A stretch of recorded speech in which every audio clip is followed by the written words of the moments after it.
Oke, selamat pagi semuanya. Hari ini kita melanjutkan ya tentang service value chain. Minggu lalu kita kan sudah bahas tentang service value system. Dan kita akan bahas hari ini service value chain. Apa sih service value chain itu? Ya, kita lihat ya. Kalau supply chain management, itu apa itu artinya? Ada yang udah ngambil mata kuliah supply chain management? Ayo, ada yang udah ngambil? Aldi, udah ngambil Aldi? Belum, Pak. Ada yang sudah ngambil belum? Anjay, udah ngambil supply chain management belum, Han? Belum, Pak. Oh, belum ada yang ngambil? Belum, Pak. Mega, Denisa? Belum, Pak. Belum, Pak. Oke, jadi gini, yang namanya supply chain management atau manajemen rantai pasok itu adalah kita misalkan nih, kita mau menghasilkan sebuah handphone nih, handphone ini misalkan saya mau menghasilkan sebuah handphone. Ini partnya kan ada beberapa dari itu kan dari supplier, betul kan? Partnya kan ada dari supplier ini, supplier A, supplier B, supplier C dan seterusnya. Nah tentunya itu kita harus buat runtutannya. Ada sebuah rantainya. Rantainya itu apa? Urut-urutannya. Jadi misalkan kita tuh pesen barang dari siapa dulu? Dari A, B, C. Kemudian ketika barangnya datang apa aktivitasnya. Jadi mulai dari barang mentah dari supplier sampai ke barang jadi. Itu rantainya seperti apa? Rantai pasoknya seperti apa? Sehingga kalau ada sesuatu yang delay kita bisa prediksi. Yang delay itu gara-gara apa gitu ya. Misalkan, oh ini ternyata kalau si supplier B, ternyata dia itu sampai delay, dia terlambat pengirimannya, ini akan ngefek ke sampai ke belakang. Karena dia ternyata megang peranan penting. Contoh saat ini guys, kalian cari laptop tuh semakin susah atau semakin gampang? Sudah muncul banyak isu ya, karena adanya corona, terus kemudian banyaknya kebutuhan laptop yang luar biasa, akhirnya terjadi over demand dan supply-nya untuk bahan baku laptop itu ternyata nggak cukup. Nah, yang jadi masalah, itu apakah produsen laptopnya atau sorry ini deal. Yang jadi masalah itu produsen laptopnya atau suppliernya. Ya waktu itu sempat dibuatkan iseng-iseng aja beberapa orang melihat. Yang jadi masalah apa ternyata ada beberapa chipset itu yang jadi komponen pembuat prosesor itu ternyata jumlahnya nggak cukup untuk seluruh dunia. Sehingga akhirnya terjadi delay besar-besaran terkait dengan produksi laptop. Ya bisa kelihatan ya, ternyata suppliernya yang macet, satu aja yang macet atau satu aja yang nggak bisa memenuhi, itu ngefek ke mana-mana. Itu ya supply chain. Jadi kita bisa analisis, ini di mana nih yang jadi kendala. Ya, kalau service value chain itu artinya apa? Service value chain artinya adalah mulai dari service kita yang ada sampai menghasilkan value itu nanti apa? Rantainya, jalurnya kayak gimana? Jadi kita bisa lihat dulu. Nah, ini ya, ada mulai dari demand. Ini mulai dari demand di sini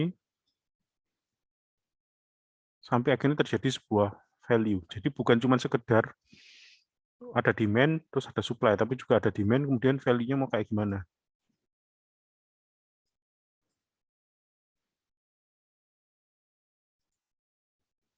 Jadi mulai demand di sini sampai akhirnya jadi sebuah value.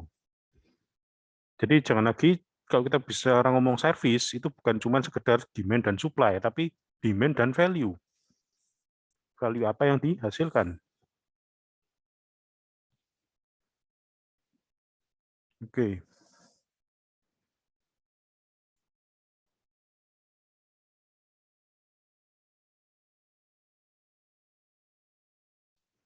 Nah, dari prosesnya, dari demand sampai value itu ada beberapa proses, mulai dari planning, improve, kemudian ada engage, obtain and build, delivery and support, Ada lagi juga informasinya masuk ke design and transition. Nah, ini semua gimana? Itu yang akan kita bahas hari ini. Bagaimana sebuah service itu menghasilkan value. Mulai dari demand. Biasanya kan service itu muncul karena ada demand. Customer service itu muncul karena apa? Karena banyaknya komplain dari customer. Betul nggak, guys? Betul nggak, guys? Iya, Pak. Customer service muncul karena apa? Karena ada demand. Itu apa demand-nya? Banyaknya komplain. Oke.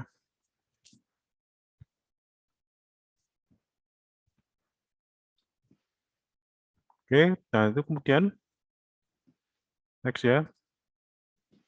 Kita lihat di sini ya, service value chain apa artinya? Understanding the activities and the verification how they interconnected. Bagaimana antar semua itu bisa connected.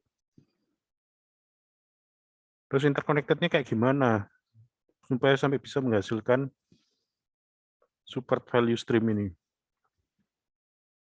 Dan kita mau melihat apa sih tujuannya dari masing-masing aktivitas mulai dari plan, improve, engage, design, transition, obtain, dan delivery and support.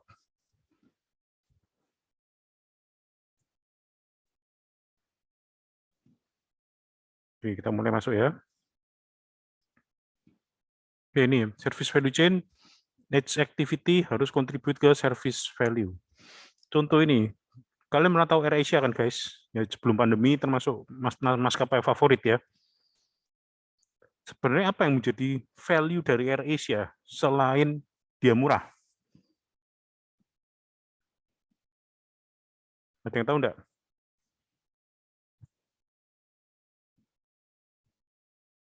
Apa yang menjadi value AirAsia selain dia murah? Pelayanannya bagus. Bagus gimana, Den? Kamu udah pernah ngalami? Pernah. Dia ramah sih pramugarinya. Oke, terus? Sama aja sama Garuda Indonesia. Oke, nah, yang jadi masalah, AirAsia itu murah, tapi dia pelayanan bagus, alias ramah itu ya. Betul ya, guys? Betul ya, Den? Iya, Pak. Nah, motonya AirAsia itu artinya apa? Everyone can fly. Everyone can fly itu bukan cuma sekedar murah aja kan, tapi apa? Pelayanan. Kenapa? Banyak orang itu sebenarnya lo guys itu nggak ngerti naik pesawat itu gimana. Jangan ambil konteks zaman sekarang ya, konteksnya ambil zaman tahun 2000-an. AirAsia itu muncul 2006, 2007. Orang tuh kadang nggak ngerti naik pesawat itu harus gimana. Tapi AirAsia berhasil menyajikan macam apa? Bisa booking tiketnya murah, gampang, bisa diakses di mana-mana.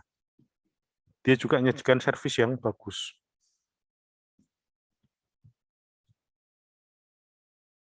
Kemudian, kita lihat di sini ya, service value chain activities use different combination of 34 ITIL practice. Ya, nanti kita akan lihat sini. All incoming and outgoing interaction. Jadi antara interaksi antar prosesnya itu are performed through engage. Jadi semua itu ada engage. Jadi ketika kita menggunakan IT service, itu artinya apa? Kita benar-benar harus ada namanya engagement atau proses yang kalau bahasa SI itu kan ada namanya sistem analysis and design itu ada requirement analysis. Untuk tahu requirement-nya itu kita harus engage, bukan cuma sekedar mengamati terus menyimpulkan. Banyak sekali kejadian service itu tidak memenuhi bukan karena apa-apa, tapi karena apa? Karena nggak ada proses engagement-nya nih.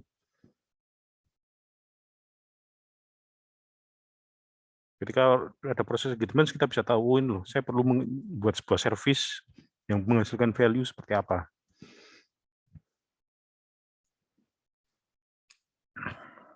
Dan ini all new resource are obtained through the obtain atau build activity.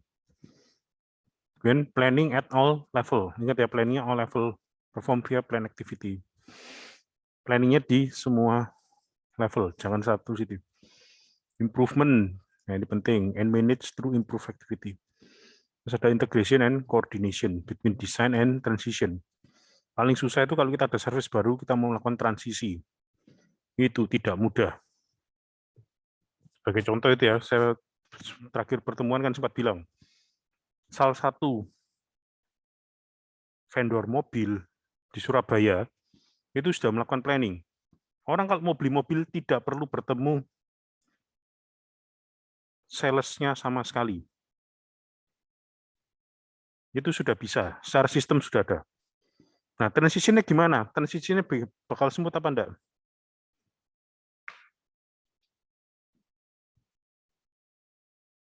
Bakal smooth nggak guys kalau ada seperti itu? Kira-kira elemen mana yang paling resisten kalau sampai sistem itu dijalankan? Ada suatu sistem memungkinkan orang bisa beli mobil tanpa harus ketemu sales sama sekali. Siapa yang paling resisten? Siapa? Sales ya, pasti ya. Salesnya, Pak. Salesnya merasa apa? Komisinya hilang semua itu ya, tanpa harus itu. Ya kebetulan marketing manajernya itu ngontak saya, enaknya gimana ini supaya salesnya mau. Saya bilang fase transisi itu harus dijalankan dengan smooth, jangan sampai ada yang banyak resisten pasti sistem itu tidak jalan. Nah, saya tanya waktu desain sistemnya itu atau IT service-nya itu sudah dipertimbangkan nggak salesnya ini mau diapakan, gitu kan? Masuk PHK masal langsung rek, kan nggak mungkin kan ya, salesnya udah ada yang kerja 20 tahun, 30 tahun, masuk di PHK rek, gitu ya. Jadi desain dan transisi ini penting, saya bilang ya segini loh, tambahkan aja satu field di sistem itu, reference sales. Jadi kalau saya beli mobil, saya bisa ngasih referensi salesnya itu siapa. Karena apa? Kadangkala orang itu juga masih lebih nyaman ketemu dulu sama salesnya, ngomong-ngomong baru mereka input di sistem. Dan salesnya alihkan aja ke bagian customer service atau sales service. Karena tetap namanya interaksi itu nggak bisa serta-merta langsung hilang 100%. Saya bilang, tapi ingat ya, transitionnya harus smooth. Dan ketika sistemnya itu sudah di launching, pastikan supportnya ada. Nah, di sini sales bisa berfungsi jadi support. Nah, kalau masih sales-nya dilibatkan di sistem, kan mereka nggak merasa terbuang kan ya. Betul nggak, guys? Kalau tahu-tahu langsung, oke, sistem ini bisa berjalan tanpa ada sales. Kira-kira sales-nya langsung jelek gitu apa enggak, guys?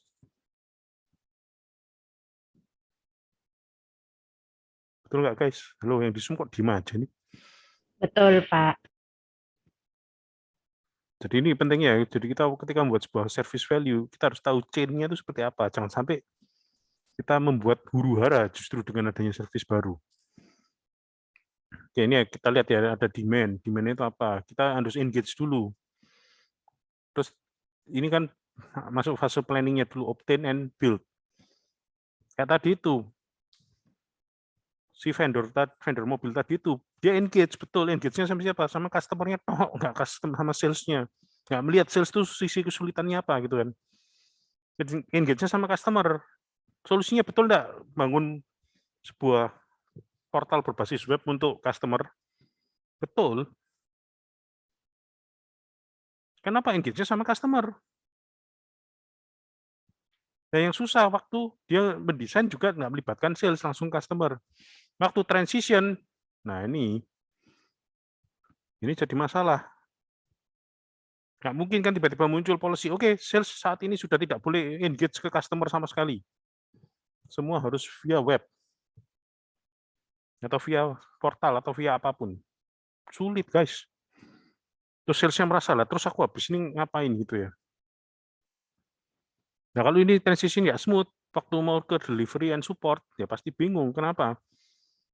Ya nggak mungkin kan, sales itu salah satu kelebihannya kan dia bisa customer handling ya, betul nggak guys?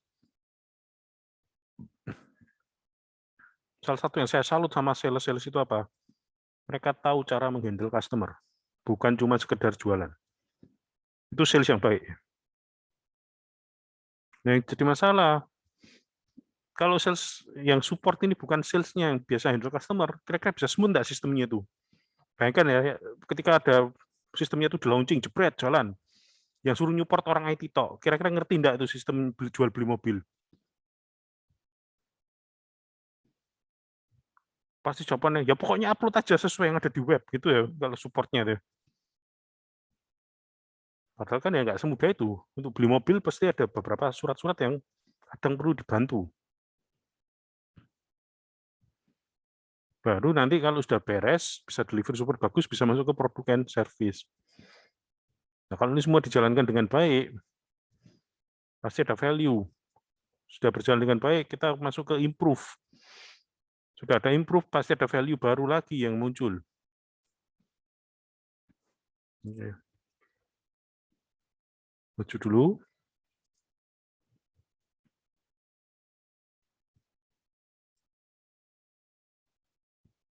Sorry, ini maksudnya plan. Sorry.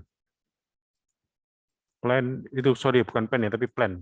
Plan, improve, engage, design, transition, obtain and build, delivery and support. Dan akhirnya terjadilah value stream. Plan ini ya, ensure a shared understanding of the vision and current status. Improve dari all four dimension and all product service across the organization. Pastikan semua punya pemahaman yang sama waktu kita mau planning. Jadi jangan sampai mereka itu nggak punya planning sama sekali, terus kebingungan.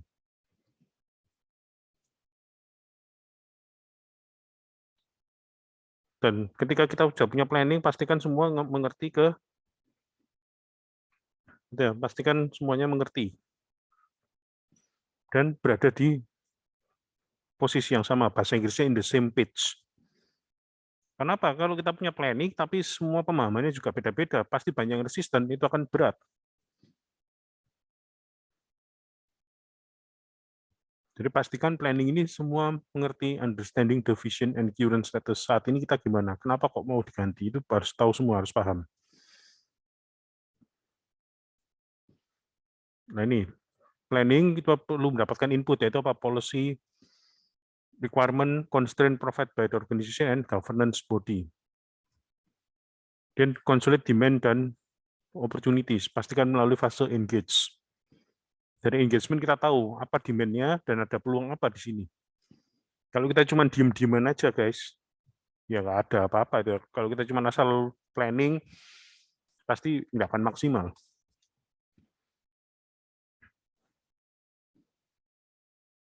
Kemudian ada value chain performance information, improvement initiative, plan, and status provided by improve.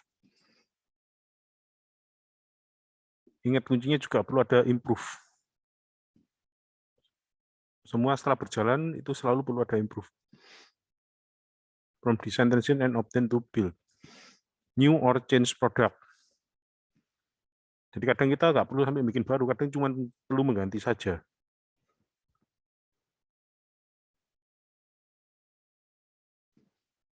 Kemudian output-nya, nah ini pasti ada strategic, tactical, and operational plan.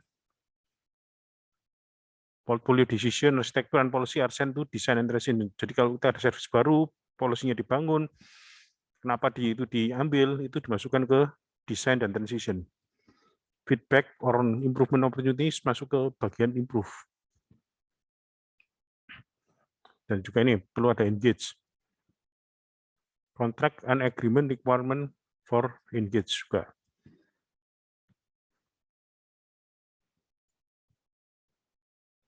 Improve, ini ensure continual improvement of product service. Jadi pasti ya, kita harus memastikan produk kita itu punya inovasi. Kalau kalian lihat guys, sebenarnya inovasi itu ada nggak produk yang nggak punya inovasi? Ada nggak guys, produk apa yang kira-kira nggak punya inovasi, tapi laku terus? Ada yang bisa nebak? Kalau bisa mengira-ngira.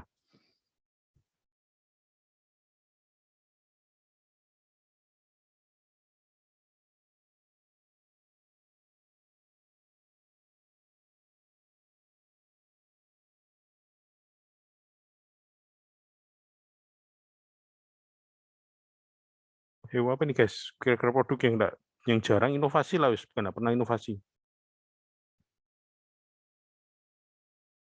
Apa nih? Tapi kok ya laku terus?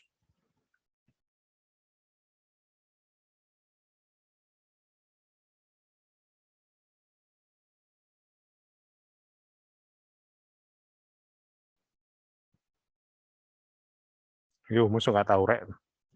Nggak tahu, Pak. Ayo, coba dikira-kira nih apa nih?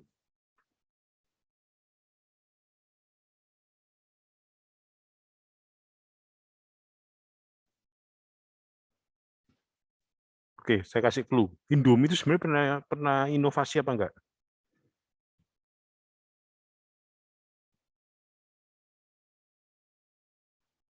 Pernah. Apa inovasinya, Mek?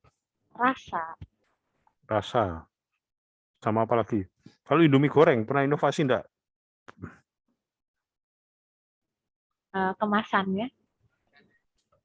Ukurannya jumbo. Oke, ini kalau di sini bilang ukurannya jumbo, kemasannya itu ya. Apa? Ada lagi nih. Inovasinya Indomie itu sebenarnya ada satu ya. Mungkin kalian nggak alami ya. Namanya ada bawang goreng. Itu dulu nggak ada, guys. Zaman saya kecil nggak ada, baru-baru ini aja ada. Sama ada ukuran jumbo itu ya. Sebenarnya ada inovasinya lagi sih. Apalagi nih inovasi Indomie?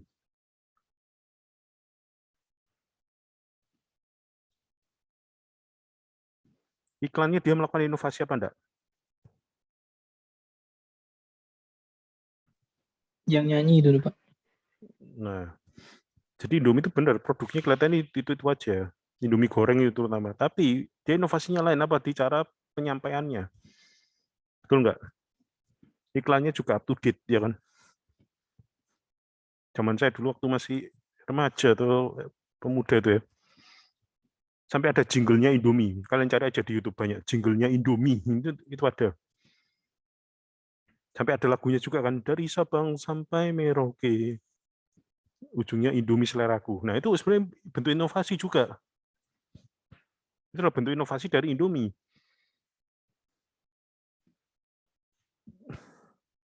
Jadi kalau dibilang Indomie nggak ada inovasi, ya nggak juga ya. Ternyata tetap ada kok. Ini all value chain activities.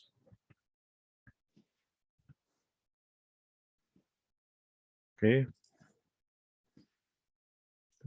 Kita bisa dulu, next. Improve. Itu inputnya apa? Product and service performance. Kemudian stakeholder feedback from engage. Jadi improve itu selalu kita ujungnya terlalu sampai cari feedback. Kemudian performance information and improvement opportunity from all value chain activity. About new change product from design. Jadi dari apa yang sudah dibangun, apa yang perlu diimprove. Kadang kita ada namanya third party komponen, ini juga dari engagement. Kadang-kadang kita perlu tahu third party kita ini perform apa enggak. Enggak semua produk itu harus kita bangun sendiri kan.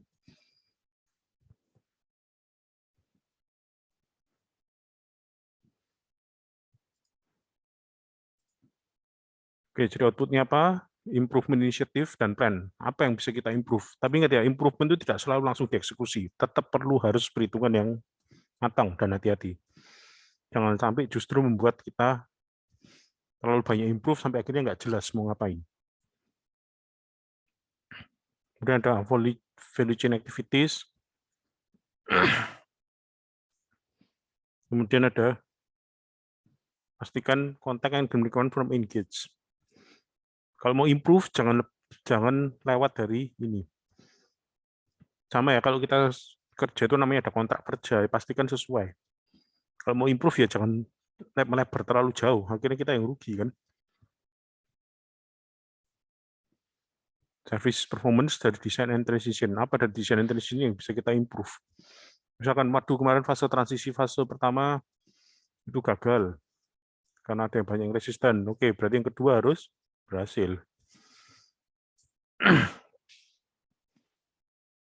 Boleh enggak Pak proses itu dilakukan iterasi itu beberapa kali? Boleh. Ingat Lean Startup itu salah satu semboyannya adalah iteratif.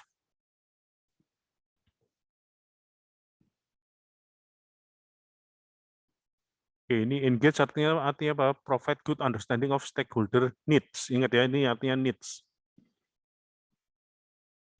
Continual engagement and transparency and maintain good relationship. Kita tahu guys, beberapa vendor itu mereka produknya ya sebenarnya biasa aja. Dibilang ada komplain banyak ya ada, tapi toh buktinya orang tetap beli. Kenapa? Karena mereka memiliki engagement yang bagus. Salah satu merek laptop di Surabaya, yaitu sering jadi bahan bully-bulian, ya saya nggak usah nyebut mereknya apa, tapi kalian mungkin bisa menebak apa itu dibully-bulian yang gampang rusak lah, yang beginilah, yang begitulah, ada yang bahasa Surabayanya ancene rusaan lah, gitu ya, bisa ditebak lah itu apa mereknya. Tapi toh buktinya banyak yang tetap beli. Kenapa? Engagement founder itu bagus.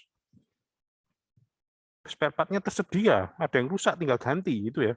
Orang akhirnya tetap mau pakai laptop itu.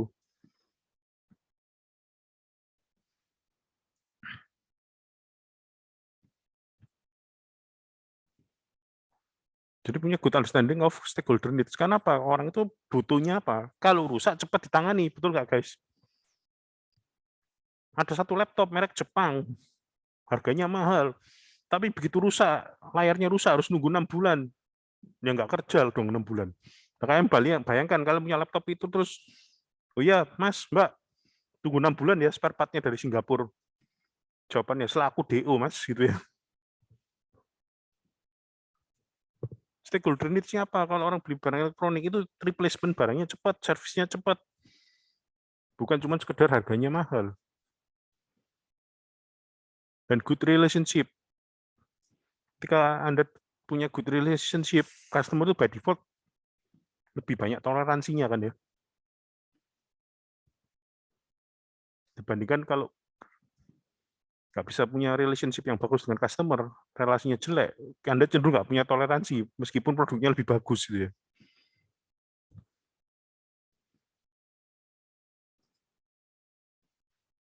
Ya, inputnya apa? Produk and service portfolio yang provided by plan.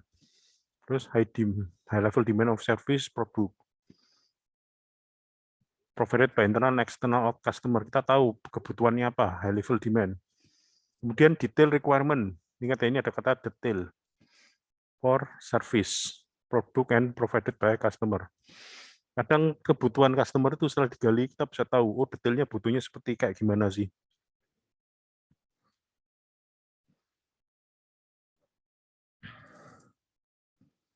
Oke, engage itu ada request feedback from customer, kemudian incident, service request, and feedback from user. Kemudian ada information and of the completion of user support task from delivery support. Kita bisa lihat tas-tas mana yang akhirnya bisa komplit. Ada beberapa task itu kadang nggak bisa komplit, karena apa? Kita harus gali kenapa ini. Jangan-jangan memang dengan menggunakan task atau value seperti itu, justru customer merasa direpotkan. Contoh guys, ini yang paling kenyataan. Kalian kalau disurvei, itu sebenarnya merasa direpotkan atau merasa direpotkan apa dimudahkan? Ada survei, tiba-tiba, ayo Mas, Mbak, silakan tolong isi surveinya. Itu kalian merasa direpotkan atau dimudahkan? Direpotkan ya. Ikhwan terang-terangan bilang direpotkan.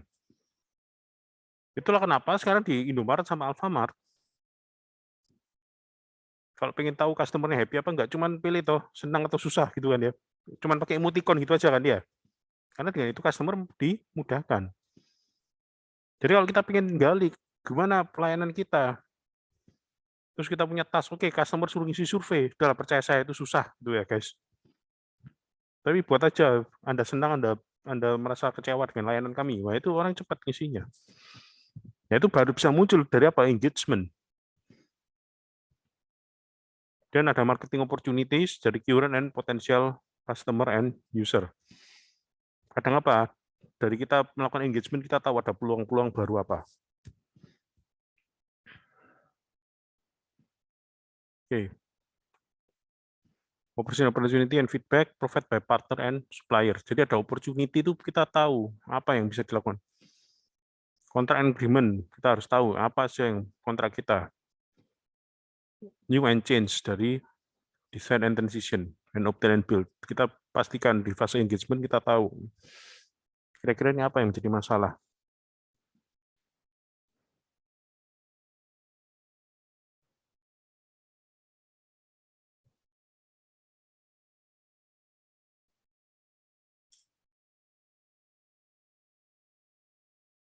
Oke. Jadi di engagement ini penting sekali, guys. Karena apa? Peluang-peluang itu kadang muncul di saat yang tidak terduga, terutama dari engagement ini. Contoh ini ya, partner and supplier. Kadang itu repot ya. Kita mau engage itu kadang perlu pakai cara-cara yang lebih kreatif. Contoh, olahraga apa yang selalu digunakan untuk kita bisa negosiasi? Olahraga apa? Golf. Golf, betul. Siapa tadi yang jawab? Tadi siapa yang jawab golf? Saya Pak. Aldi ya? Betul, golf. Jadi golf itu salah satu aktivitas untuk kita bernegosiasi dan menggali peluang apa.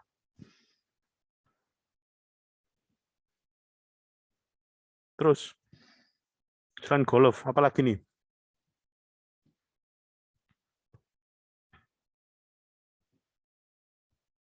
Apa nih kira-kira? Selain golf.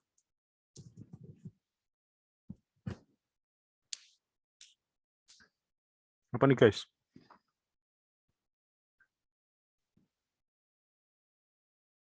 Ini nggak terduga. Jawabannya tenis. Kamu habis main tenis, jeduk. Istirahat kan? Nah, istirahat itu sambil ngomong-ngomong. Gimana nih, ada peluang apa nih? Nah, gitu. Jadi itu fase cara engagement. Untuk cari value-value apa yang bisa kita bangun. Kita.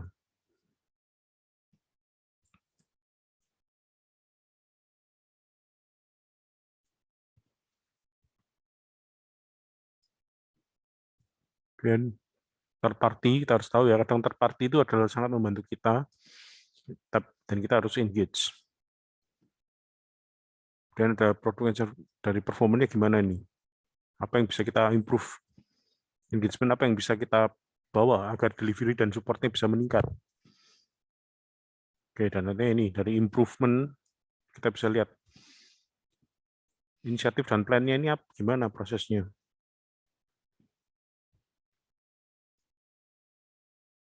Output-nya apa? Output dari fase engagement apa? Demand and opportunity for planning. Product and service requirement. User support task, kita harus ngapain ini untuk melakukan membantu delivery and support. Ada improvement apa nih untuk opportunity dan stakeholder untuk improve? Change or project initiation, ada yang perlu diganti enggak, atau yang bisa diganti enggak, atau ada bahkan yang urgently harus diganti di fase obtain and build. Kontak kita yang cocok untuk eksternal dan internal itu kayak gimana? Dan knowledge and information about third party service component.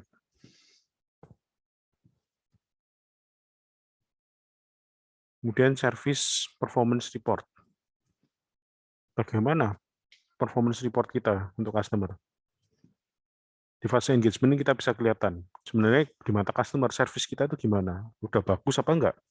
Kalau ditanyain cuman gimana, jawabannya orang Indonesia. Kalau tanyain gimana, jawabannya apa? Oke gitu aja kan.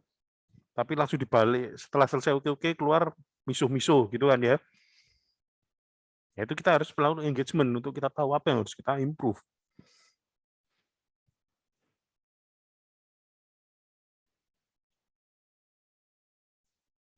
Oke, mungkin kita bisa break sebentar. Kebetulan ini saya ada kunjungan, ada tamu sebentar. Kita bisa break 10 menit. Setelah itu kita bisa lanjut ke berikutnya ya, ke slide berikutnya. Oke. Oke, kita sekarang masuk ke fase design and transition. Nah, ini fase paling asik ini.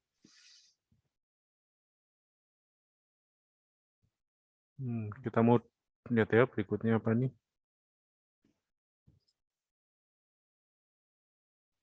Oke, design dan transition. Oke, kita mau mendesain sebuah produk. Tapi harus ini ya, memastikan bahwa produk, ensure that the product service continually meet stakeholder expectation for quality, cost, and time to market. Mungkin muncul pertanyaan, Pak, maksudnya cost itu artinya apa? Apakah harus murah? Menurut kalian sebenarnya itu apakah harus murah, guys? Apakah harus selalu murah? Kenapa? Enggak. Kalau enggak, kenapa Iqbal? Kalau enggak murah? Oke, jawabannya Iqbal masuk akal. Bayu juga ya?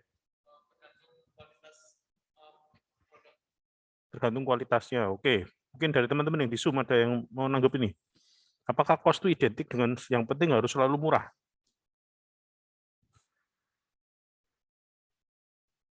Gimana, guys?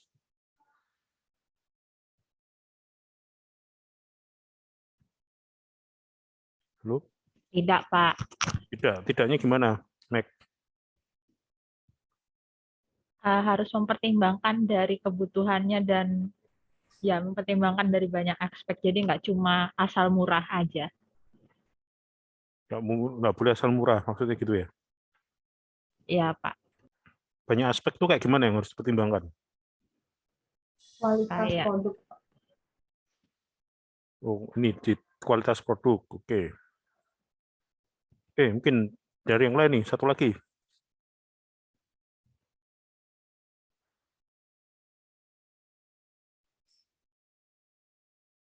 Gimana, guys?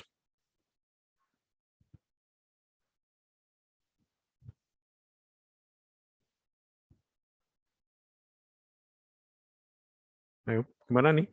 Apakah cost-nya selalu harus itu?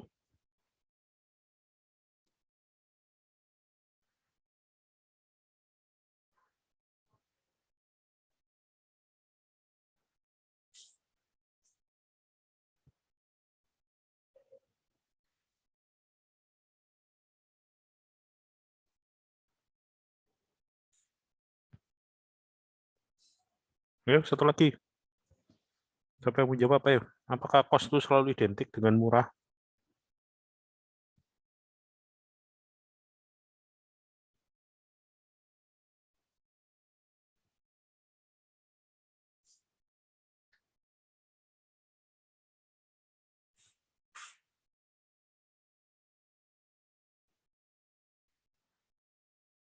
Ayo nih, ayo satu lagi nih. Helen, menjawab, Helen. Enggak, Pak. Menurutmu Maksudnya gimana? enggak selalu identik dengan murah. Oke. Oke, jawabannya kalian semua betul. Jadi cost itu tidak identik dengan murah. Yang penting apa? Masuk akal, reasonable, dan sesuai dengan apa yang diberikan. Jangan overprice atau malah overkill. Overprice itu artinya apa sih? Kalau overprice? Ada yang tahu nggak nih? Overprice artinya apa? Mahalan. Overprice itu harganya kemahalan. Kalau overkill, itu speknya yang terlalu tinggi.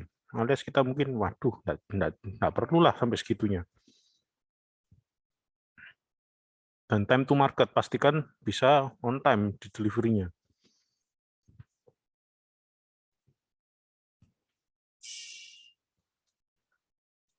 Oke. Berikutnya kita lihat ya. Nah, ini apa nih? Design and full decision. Dari planning, apa yang mau kita desain. Terus requirement-nya kayak gimana? Dari fase engagement, kita bisa tahu apa value atau service, produk atau service apa yang harus kita bangun berdasarkan itu tadi, yang ada di fase engagement.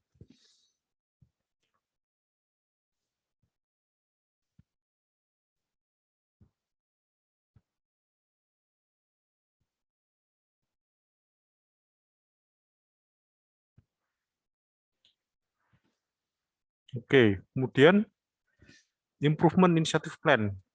Jadi kalau di fase improve misalkan ada tunjukkan, oh loh kita harus improve software atau service yang ini.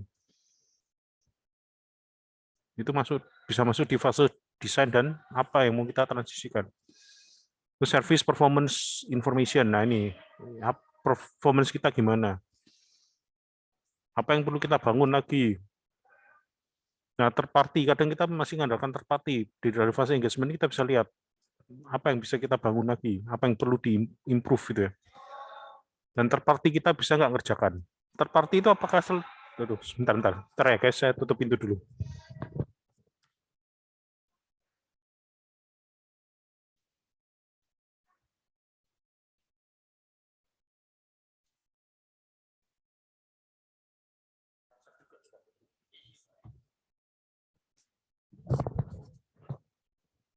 Oke, ya, sorry guys. Ini tadi ada yang barusan selesai kelas di sebelah, jadinya ya lumayan ini suaranya masuk terus ya. Oke, lanjut ya.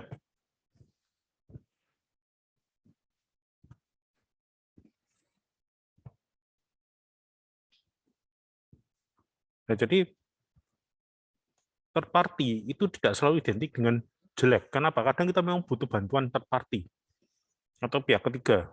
Tujuannya apa? Membuat kita jadi lebih efisien. Kalau kalian lihat di perusahaan, servis apa yang selalu di outsource ke third party? Ada yang tahu nggak? Ada yang tahu nggak, guys? Servis apa yang selalu di outsource ke third party?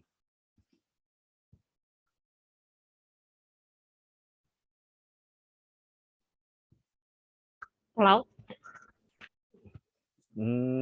Ya, cloud boleh. Ada lagi nih yang pasti, third party itu selalu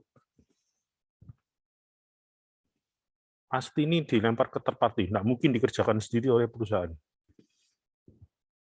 Yang simpel-simpel aja deh, nggak usah kita ngomong yang aspek IT.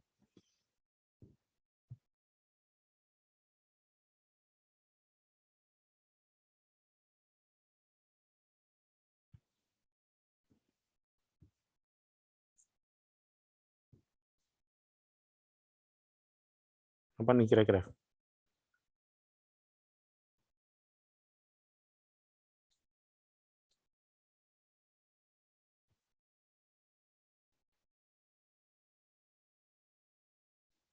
Mac, sudah hampir betul ini. Nggak tahu Pak Ellen mungkin bisa jawab. Ellen? Nggak kepikiran, Pak. Simple loh.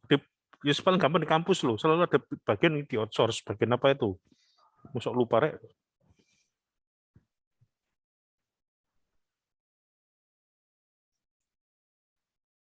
Merchandise. Ya, pembuatan merchandise. Kita kan nggak mungkin membuat sendiri, ya kan? Oke, apalagi? Yang simple aja.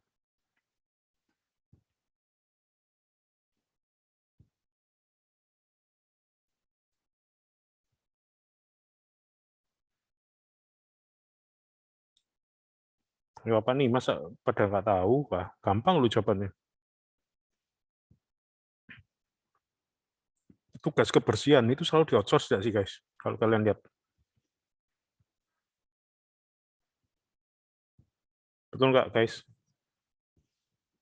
Di perusahaan dimanapun, kadang kan tugas kebersihan untuk parking manajemen itu selalu di outsource nggak? Ya, Pak. Betul ya?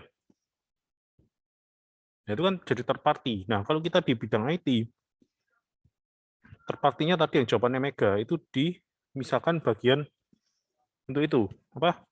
Cloud, service cloud kita outsource ke pihak lain.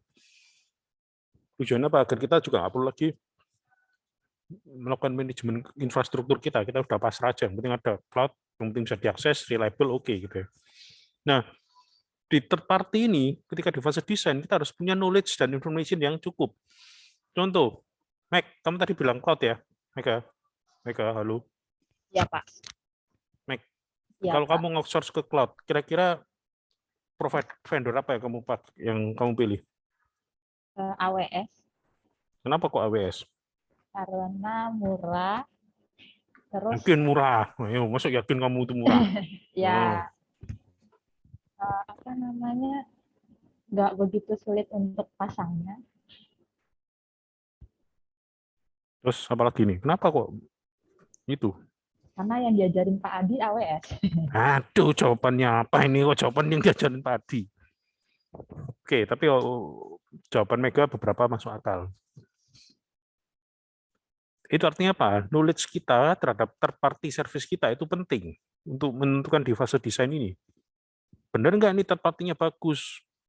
Ya tadi Mega belum menyebutkan aja ya, kenapa ya saat ini AWS banyak yang pakai dan itu dirasa cukup bagus gitu kan ya. Ya, Pak. Nah itu kayak gitu. Jadi knowledge dan information kita terhadap third party itu penting. Pastikan third party kita itu memang reliable.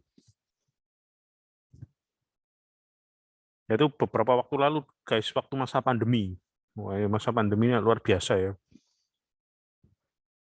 Itu beberapa ada yang ngontak saya, padahal saya itu di prodi ya, tapi banyak ngontak menawarkan infrastruktur IT dan ini dan itu.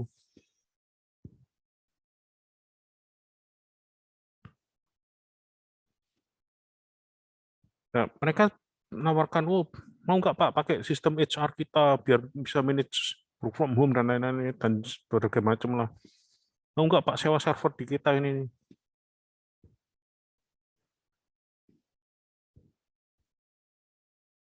Nah itu kira-kira menurut Anda, dari sisi saya sendiri sebenarnya harus punya pengetahuan nggak tentang third party itu? Apakah mereka nawarin sewa server langsung saya bilang iya?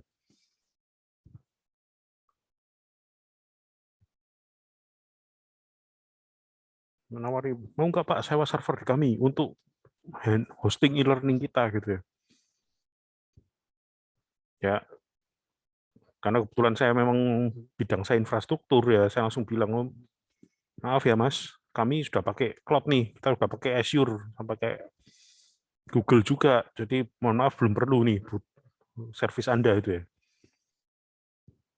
Kenapa ya?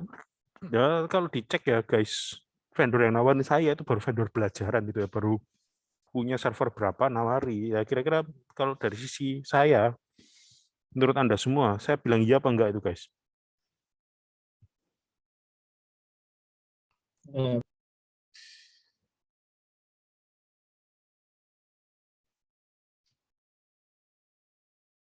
Ya, gimana?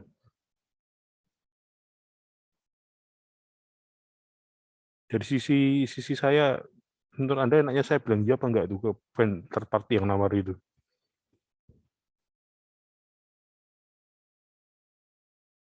Karena kan ada benefitnya ya, dan dia juga masih belajaran ya, mending ya langsung saya tolak aja itu kan. Jadi knowledge and information ini penting. Terus juga banyak yang email saya menawarkan solusi HR apa-apa. Ada, kampus kita tuh udah punya solusi untuk HR itu udah sejak lama kok baru tawari sekarang gitu kan ya. Itu jadi kita kalau mau pilih third party itu pastikan yang reliable dan kita bisa diandalkan. Sekarang ini Mac, kamu saya tanya nih, kalau ada vendor masih belajar nawari server ke kamu sama AWS, kamu pilih yang mana nih Mac? Oh ya, AWS dong, Pak. Harganya vendornya ini bisa diskon 90% loh. Oh, enggak, Pak. AWS tetap. Kenapa? Karena udah pasti, jadi enggak mungkin ada trial dan error lagi. Ya itu. Meskipun harganya terpaut 90% ya, tetap pilih AWS ya. Iya, Pak. Nanti yang bayar Denisa. Nah, Den, kamu dari sisi yang bayar gimana, Den? Kenapa Mega yang banyak uang, Pak? Nah, kalau dari sisimu pilih mana nih, AWS atau vendor yang belajaran itu? Seandainya kamu yang jadi bendahara perusahaan, ayo. Kalau perusahaan saya pasti pilih AWS, Pak. Karena jelas ya, maksudnya itu. Ya, sudah jelas. Dan kualitasnya juga nggak bisa dibilang jelek. Jadi kan reliable kan artinya. Nah, itu guys. Jadi ketika kalian pilih third party, di fase desain ini hati-hati, jangan sembarangan. Karena apa? Ini menurut saya ini fase krusial. Contoh tadi, Anda pilih vendor belajaran, diskon 90%, Anda hajar aja. Fase transisinya enggak smooth. Nanti kira-kira service yang Anda buat di cloud itu jadi punya value enggak akhirnya? Atau malah akhirnya jadi nggak berguna?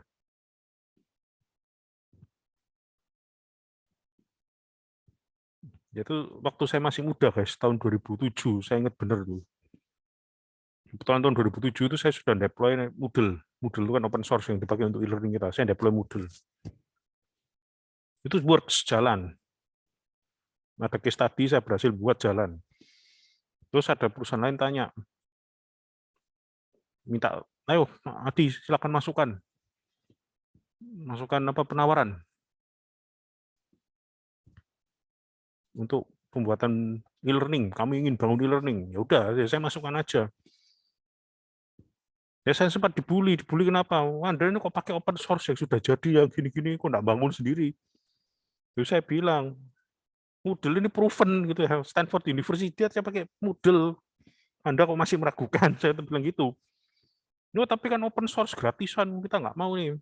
Ya, pendek kata saya akhirnya kalah tendernya karena ada vendor yang nawarkan mau bangun e-learning-nya from scratch. Ya sudahlah ya, tender kalah ya biasa itu ya.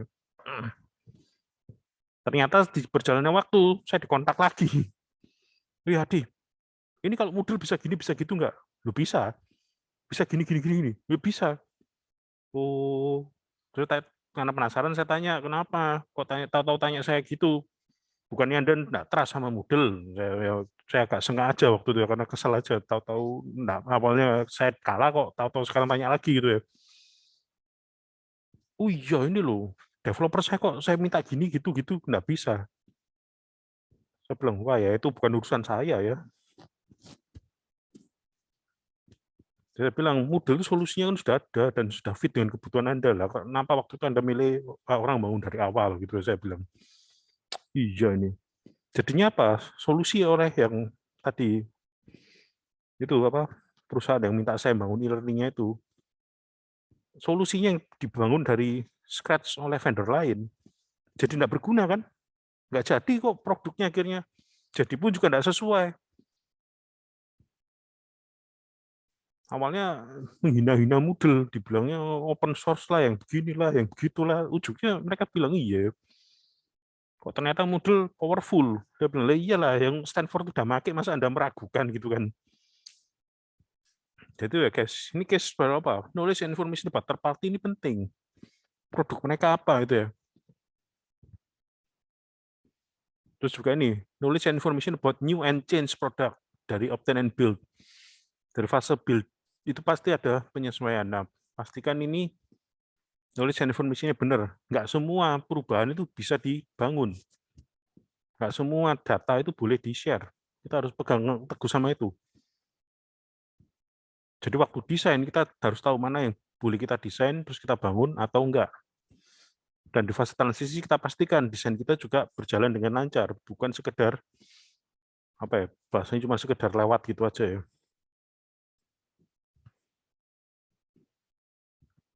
Oke, berikutnya.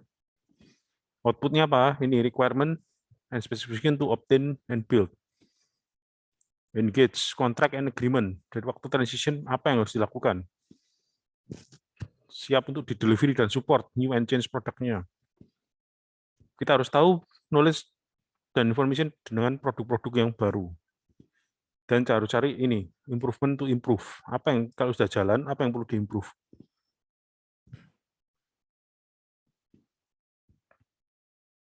Oke. Oke, sampai sini ada yang mau tanyakan dulu nggak, guys? Sambil saya minum sebentar. Oke, silakan kalau ada yang mau ditanyakan.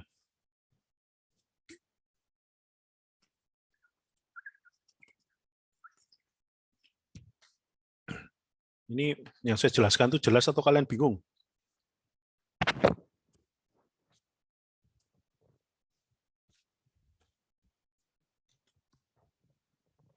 Halo, guys. Jelas atau bingung? Jelas, Pak.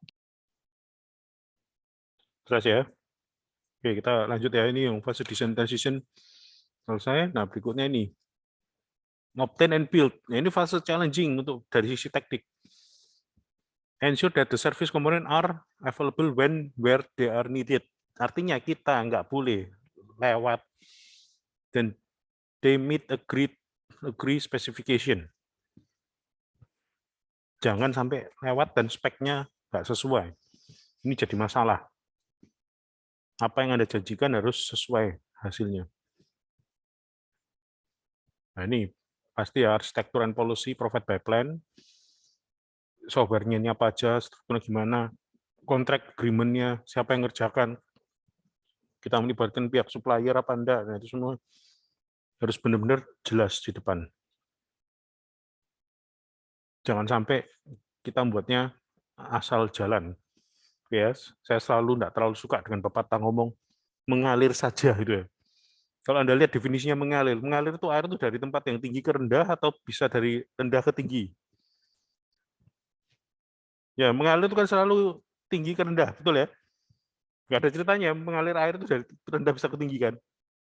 Berarti artinya kalau mengalir aja tambah lama kamu tambah ke bawah apa tambah ke atas? Bawah kan? Nah, itu makanya jangan menggunakan istilah itu ya, mengalir saja. Tapi apa? Terus dikontrol. Ada agreement yang jelas antara siapa yang mengerjakan dari supplier dan partner lewat engagement ini. Goods and service harus jelas. Kemudian ada requirement and specification. Ini untuk obtain bid harus desain intrinsicnya fase ini harus jelas. Apa yang harus dikerjakan. Apa yang perlu diimprove dari yang ada. Nah, ini. Output-nya apa? Apa yang mau kita improve? Kemudian project apa yang kira kita jalan dari engagement ini? Kalau ada yang perlu diganti, itu dari mana? Dari delivery and support.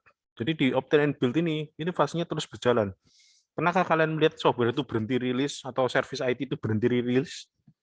Tidak pernah ada kan? Semua selalu berkembang terus. Karena apa? Mereka selalu akan dapat banyak feedback. Kita lihat Facebook aja yang sudah mature, udah banyak perubahan sejak zaman dulu. Facebook itu saya pakai tahun 2007, berarti ini sudah 14 tahun. Dari 14 tahun, apakah pernah Facebook itu berhenti inovasi? Jawabannya tidak. Selalu terus improve, dan improve. Karena apa? Fase namanya obtain and build itu selalu terus berjalan. Sama juga software untuk misalkan service atau aplikasi di pabrik. Apakah tidak pernah, apakah pasti bisa berhenti atau tidak akan pernah berhenti? Jawaban tidak akan pernah berhenti. Selalu namanya never ending story. Selama pabrik atau perusahaan itu beroperasi, pasti butuh banyak improvement. Karena apa? Zaman juga terus bergerak. Service dan IT juga terus bergerak. Jadi change itu adalah sesuatu yang pasti ada. Sesuatu yang pasti dalam hidup kita itu adalah tidak pasti dan terus berubah. Itu pasti ya kan. Sama juga di dunia IT sama. Yang pasti adalah ya tidak pasti gitu. Yang pasti apa? Sesuatu terus berubah. Itu pasti ya.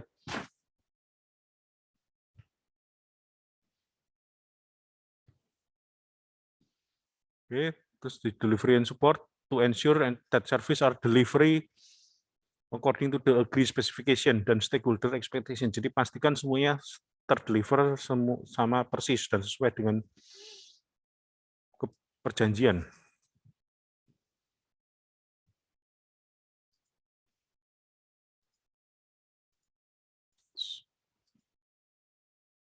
Inputnya apa? New and change product and design. Terus kontrak agreement seperti biasa, service komponen. Ini kayak biasanya tadi ya, kita sering bahas ini. Jadi di delivery dan support itu tugasnya apa? Memastikan semuanya berjalan sesuai dan bisa terdeliver, bisa tersampaikan dengan baik. Yang penting outputnya apa? Improvement status. Mana yang sudah terdeliver, sudah tersampaikan, mana yang belum bisa jalan, itu harus jelas di fase ini. Kalau belum terdeliver, kenapa? Apa yang harus bisa dibantu? Support mana yang diperlukan? Jadi contoh guys, ini kalau kita lihat ya, sebuah aplikasi. Seringkali namanya support itu diremehkan, dikira begitu jalan ya sudah selesai. Di zaman tahun 2005, zaman saya masih jadi programmer itu ya, tahun 16 tahun lalu, begitu program selesai, saya deliver ke customer, mereka kalau ditanya, butuh mau nggak langganan support atau maintenance di kami? Jawabannya by default selalu bilang tidak. Benar ya, jawabannya tidak. Karena mereka jawab tidak, harusnya dari saya maupun perusahaan saya tempat kerja, ada kewajiban nggak untuk membantu? Kalau proyeknya udah selesai, tidak ada kan ya? Ya kan udah selesai, udah ditandatangan, mereka setuju menyatakan oke, udah terdeliver dengan baik. Oke, tapi masalahnya, nah ini masalahnya, Sampai udah selesai pun masih sering dikontak enggak? Untuk kesalahan-kesalahan yang bukan pada software, kadang kesalahan pada input. Terus kadang ada fitur yang belum dicoba, mereka nyoba, oh ini ternyata butuh penyesuaian. Nah itu harusnya mereka butuh langganan maintenance kan dan support, betul ya? Baru akhir-akhir ini banyak perusahaan mulai aware, mereka perlu langganan support dan maintenance. Tujuannya apa? Ini loh. Kadang mereka knowledge dan information-nya untuk new and change service itu enggak paham. Baru dicoba, baru oh ternyata butuh ini, butuh itu. Jadi waktu fase transisi mereka enggak optimal. Bukan enggak optimal, mereka enggak nyoba, dipikir udah beres saja itu ya. Nah itulah kenapa harusnya ada fase namanya support. Support ini apa? Untuk memastikan ini semua bisa berjalan dengan baik. Bahkan waktu itu, saya pernah mengerjakan satu proyek, udah selesai, jalan baik. Tiba-tiba dikontak, Pak, ini Pak Adi apa? Kami itu pakai konsultan keuangan sekarang. Bisa enggak tolong bantu untuk settingnya? Karena biar sesuai dengan dari konsultan keuangan kami. Ya mau saya bilang enggak kok ya gimana gitu kan ya. Ya kita bilang udahlah biar kita sama-sama enak ya Pak, Bu. Tolong langganan maintenance saja lah. Itu pasti kita akan support. Jadi biar enggak ada sungkan-sungkanan lagi gitu kan ya. Oke. Nah, mereka pendek kata setuju, jadilah itu namanya project baru yaitu apa? Mereka langganan support. Karena apa ya? Mereka tahunya tuh karena waktu awal programnya dibuat, just mereka nggak nyoba semua. Tahunya baru ketika oh iya ini ternyata butuh ini butuh itu ya. Ini sama third party juga. Pastikan kalau kita mengandalkan third party untuk support ya, pastikan third party-nya juga bisa komitmen. Ya, jadi ini terus ya sifatnya terus akan dari value yang sudah ada pun pasti ada demand terus akan berputar terus sampai kapanpun.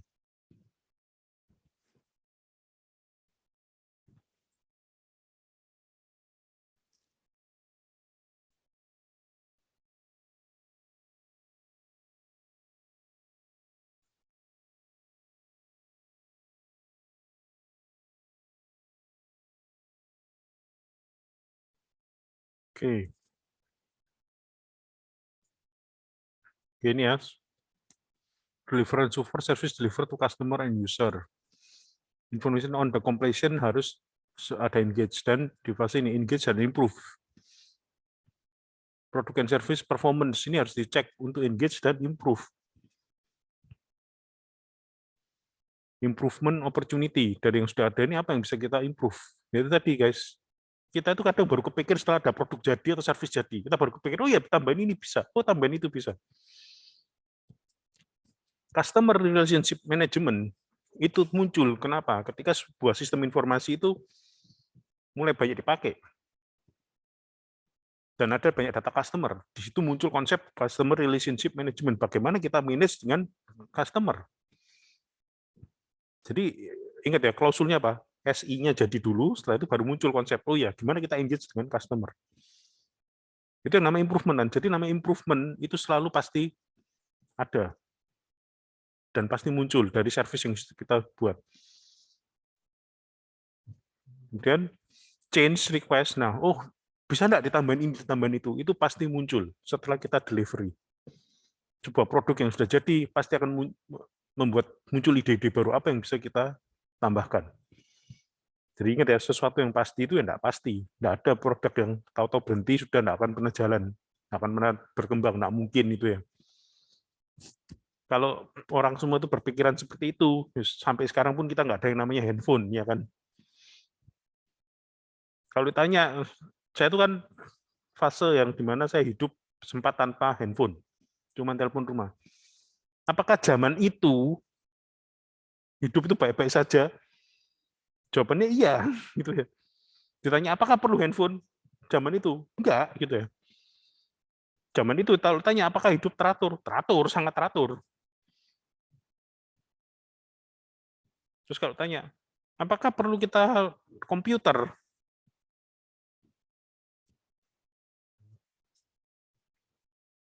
Ya kalau zaman itu tanya ya enggak perlu itu kan. Zaman saya sekolah waktu masih SD, tulis di papan itu baik-baik saja ya kan. Tapi tentu kita nggak mau toh seperti itu ya. Masuk gitu-gitu terus ya. Makanya ada sesuatu yang perlu diimprove. Sama juga dengan kaitan service dan IT. Perlu namanya improve. Improve-nya muncul dari mana? Ketika ada delivery dan support sudah ada yang muncul, kita tahu oh perlu bisa tambah ini, tambahin itu. Kemudian untuk value stream, specific combination activities dan practice. Dan anyway, value chain yang service-nya ini kita bisa jalan di flexible way. Dan kita bisa menggunakan combination yang tepat dari aktivitas ini.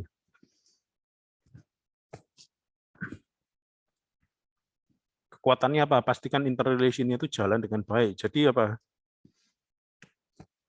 Jangan sampai service yang kita provide itu nggak bagus. Karena apa? Nggak bagus biasanya masalahin loh.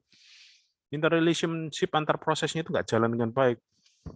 Ada yang cuma buat aja, tapi ternyata nggak sesuai kebutuhan. Ya itu nggak guna juga ya kan.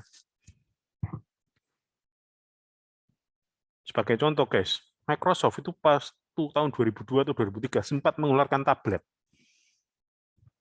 Jadi kalau kalian bilang iPad itu tablet pertama, itu salah total. Tahun 2002-2003, Microsoft sempat mengeluarkan tablet, tapi gagal. Kenapa gagal? Kenapa? Ya masih belum dibutuhkan. Kenapa kok belum dibutuhkan zaman itu?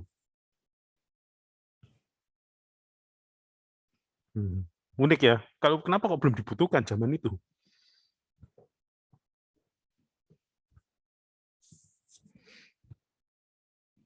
Oke, saya tambah saya panas-panasi lagi. Tahun 2005-2006 itu ada namanya PDA, Personal Digital Assistant. Entah kalian waktu itu masih umur berapa. Coba cek di Google itu ada namanya PDA, Personal Digital Assistant. Tapi kembali, itu produk gagal. Bukan gagal gimana ya, tapi nggak berjalan lama. Kenapa kok yang smartphone model Android, iOS itu bisa berjalannya itu lama, durasi waktunya tuh lama sekali. Sampai dari tahun 2010 sampai sekarang bisa jalan. Learning curve-nya tuh panjang. Dan terus produk development-nya panjang. Kenapa bisa seperti itu, guys?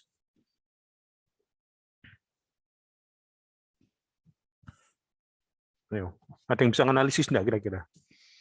Clue-nya ya, tahun 2002-2003, Microsoft tuh membuat tablet, tapi gagal.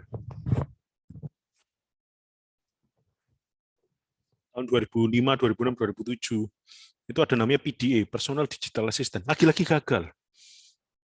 Tapi kenapa kok ketika ada Android, iOS muncul, itu justru lancar, berjalan, mereka jaya.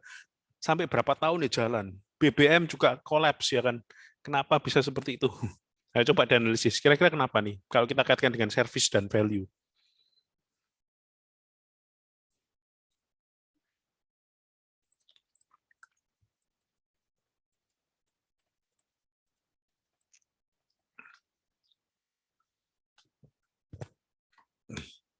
Kenapa guys? Bisa dianalisis nggak kira-kira? Kenapa kok bisa produk-produk tablet tahun 2002-2003 itu gagal?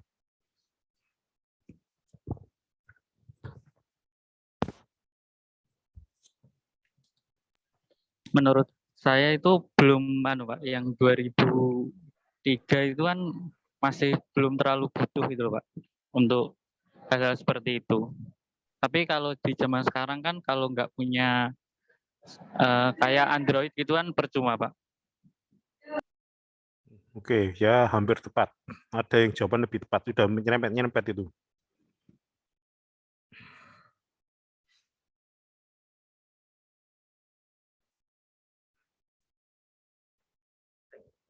Nah, gimana nih?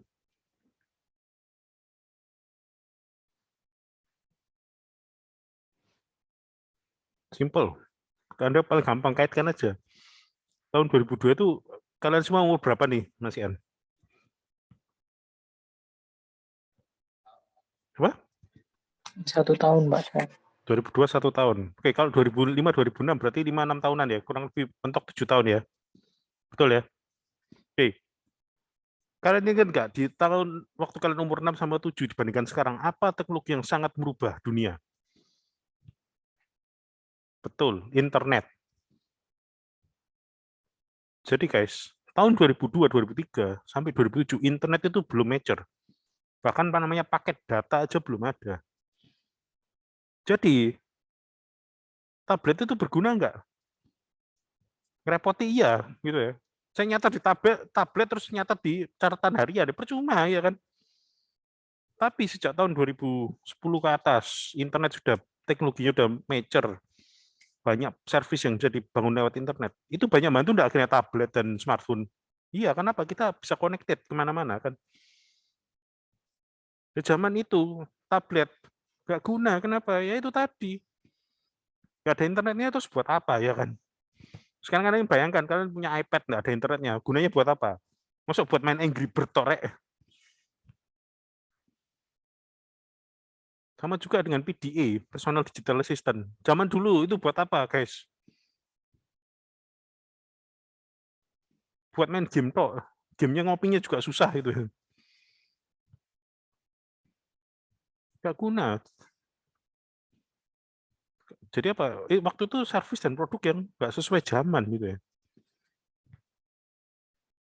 Nah kok bisa ya guys, zaman tahun itu handphone Nokia ya, itu kok bisa laris. Kenapa? Nokia itu simple. Gara-gara ada permainan Snake itu bisa dimainkan multiplayer. Itu tok lo simple gitu. Mainnya pun ya, mainnya itu bukan pakai jaringan loh, mainnya itu pakai Bluetooth tuh. Jadi handphone satu sama handphone lain di nggak kelihatan ya. Ntar saya ganti lepas dulu filter backgroundnya.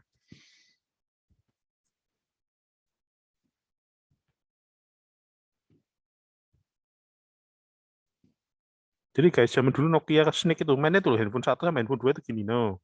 Pakai Bluetooth atau infrared, main bareng multiplayer itu udah bisa. Makanya handphonenya tuh larisnya luar biasa, apalagi teman anak-anak sekolah itu ya. Istirahat main game, mainnya apa ya? Main adu Snake itu. Laris luar biasa itu, harganya enggak murah gitu. Pikir-pikir dulu kok ya bodoh itu yang mau beli handphone kayak gitu, cuman main Snake harganya mahal itu. Jadi itu guys, service kita itu pasti harus terus improve. Ya, Anda bayangkan, zaman itu kalau tablet nggak ada, nggak apa-apa. Tapi zaman sekarang nggak bisa. Kenapa? Tablet tuh begitu ada internet, kita bisa interconnected. Apa yang kita catat di tablet bisa masuk ke laptop nggak sekarang? Ke handphone bisa nggak? Bisa. Jadi everything is connected. Kenapa? Ada teknologi internet. Ya demikian juga di zaman sekarang, kalau ada yang bilang, wah, servisnya nggak bisa diapa-apain lagi. Produk kita udah mentok. Ya itu salah total. Dengan internet itu semua justru akan lebih powerful. Oke, jadi itu ya. Jadi service value chain ini, yang penting interrelationship-nya itu tadi. Yang kayak di sini tadi tuh. Nah, mulai dari demand, engage, obtain, and build. Terus kita mulai desain, transisinya gimana, delivery supportnya gimana, produknya ini apa hasilnya, ada value-nya enggak. Dari value itu kita bisa muncul demand baru lagi. Ini masuk ke fase improve. Oke, sampai sini ada yang mau ditanyakan nggak, guys? Jelas atau bingung atau seru? Gimana, guys? Halo? Yang di Zoom? Aman, Pak. Aman? Seru, Pak. Apa? Apa, Den? Seru. Oke. Oke, Iqbal? Seru, Pak. Oke, jadi ingat ya, jadi yang namanya IT Service Management itu gampang-gampang susah. Karena apa? Sekarang service semua kalau nggak berbasis IT nggak bisa loh guys, apalagi kena pandemi gini ya. Betul ya? Bahkan bank-bank itu aja sudah mengizinkan kita bisa buka rekening tanpa harus ke cabang kan, betul ya? Iya, Pak. Ya kenapa? Zaman sudah ganti.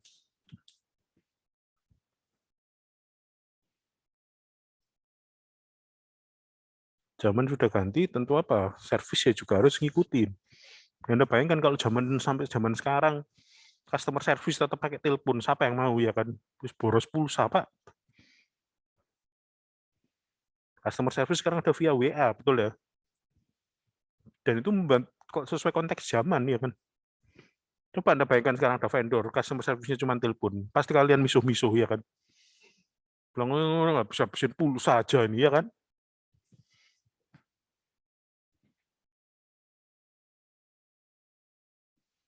Oke. Saya stop share dulu ya.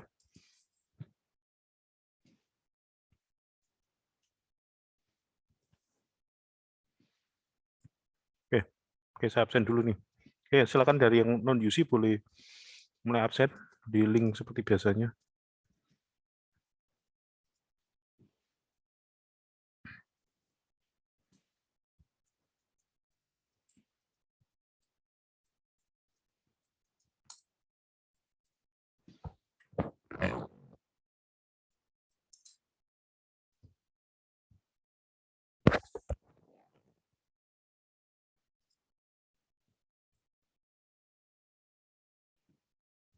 Oke, saya share screen ya untuk absen. Oke, silakan absen.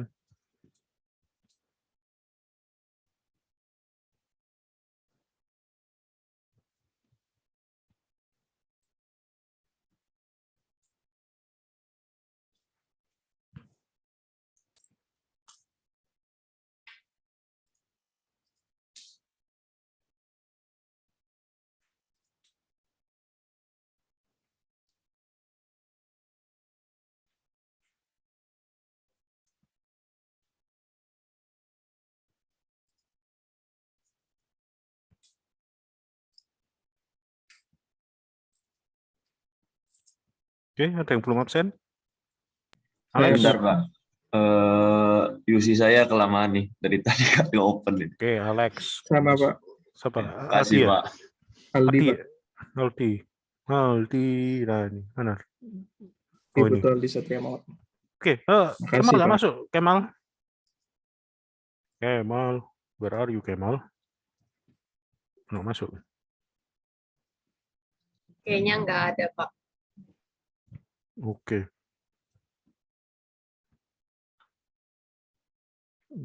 Jose masuk nggak ini? Jose ikut kelas ini nggak ya? Masuk, Pak. Masuk ya? Oke. Oke guys, kalau gitu, kalau nggak ada pertanyaan, thank you buat waktunya hari ini. Kita ketemu lagi minggu depan ya, dengan pembahasan yang lebih seru lagi nih. Oke? Makasih, Pak. Oke, thank you guys. Makasih, See you Pak. next week. Oke, Kasih, bye-bye. Pak. Makasih, Pak. Kasih, Pak. Makasih, Pak. Ya.